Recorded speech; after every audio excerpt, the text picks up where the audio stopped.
Três semifinalistas definidos na Copa do Brasil. No Maracanã, o Fluminense eliminou o Fortaleza com empate em 2-2 após estar perdendo por 2-0. E 2-0 daria vaga para o Fortaleza, porque o primeiro jogo em Fortaleza foi 1-0 para o tricolor carioca. E aí no segundo tempo estava 2-0, o Flu foi lá e buscou, mas com 2 gols duvidosos. Um pênalti marcado no limite por um ângulo diferente. No ângulo normal que todo mundo estava vendo não foi pênalti, mas depois tem um outro ângulo onde é no limite a falta em cima do jogador do Flu, e o pênalti marcado pelo Wilton Pereira Sampaio, que está em todas as confusões, né? Ele sempre está envolvido em confusões, mas vai estar na Copa mais uma vez. Então ele está ali sempre em jogos bem duvidosos, dá para dizer assim. E o segundo gol do Cano para mim estava, olha, bem duvidoso, parecia impedido. Impedido, muito mais impedido do que o alemão no jogo Inter e Fluminense, quando o Inter derrotou o Fluminense e teve um gol anulado, na minha modesta opinião, erroneamente. Mas o Fluminense passou, tá na semifinal. O time do Fernando Diniz vai para mais uma semifinal de Copa do Brasil.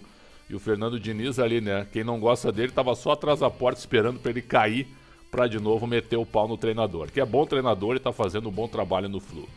Depois o Corinthians fez 4-1 no Atlético Goianiense, eu comentei esse jogo, e fez a melhor atuação com o Vitor Pereira no cargo.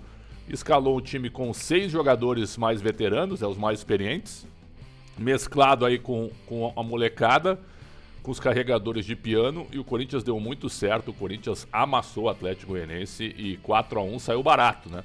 Na realidade estava 4-0 com tranquilidade, como o Atlético tinha ganho por 2-0 em Goiânia. Quando saiu 4-1 aos 38 do segundo tempo, aí a torcida deu uma acalmada, um pouco assustada, até porque o Atlético poderia reagir. Se fizesse 4-2, iria para os pênaltis, mas o Corinthians apenas se posicionou tranquilamente e garantiu o resultado. Renato Augusto jogou demais e o Yuri Alberto com os 3 gols foi o grande destaque, né? E aqueles imediatistas, tá vendo? Esse cara não serve, 8 jogos não fez um gol, pronto, fez 3 agora no jogo mais importante da temporada neste momento. Muita calma, hein? Em todas as análises, né? Daqui desse lado e desse lado aí também. Muita calma, muita calma. Então, Corinthians classificado, Corinthians e Flu, 2 grandes jogos na semifinal. E o Flamengo foi a Curitiba e jogou melhor do que o Atlético, como a gente esperava. 1-0 foi pouco, um golaço do Pedro de bicicleta. O Gabigol perdeu um gol na entrada da pequena área sem goleiro, chutou na trave. E o Bento foi talvez o melhor jogador em campo, porque o Flamengo foi superior, criando mais oportunidades. Isso foi até admitido pelo Fernandinho, né?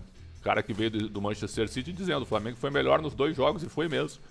E conseguiu a classificação. Agora o Flamengo aguarda por América ou São Paulo. Para mim, o São Paulo favorito para passar, porque joga pelo empate contra o América Mineiro em Belo Horizonte, depois da vitória por 1-0 no Morumbi. E aí, de um lado, Corinthians e Flu, do outro lado, Flamengo e São Paulo. Nossa, aí teremos uma final inédita em mais uma edição da Copa do Brasil. O torneio realmente é muito bom e a gente tem sido brindado com jogos bem interessantes. Esses jogos de volta que a gente viu agora foram 3 jogos realmente muito legais. Quem vai ser o campeão? Difícil, mas o Corinthians cresceu no momento que precisava, saindo da crise e contando com forte apoio da torcida e com boas atuações dos seus jogadores.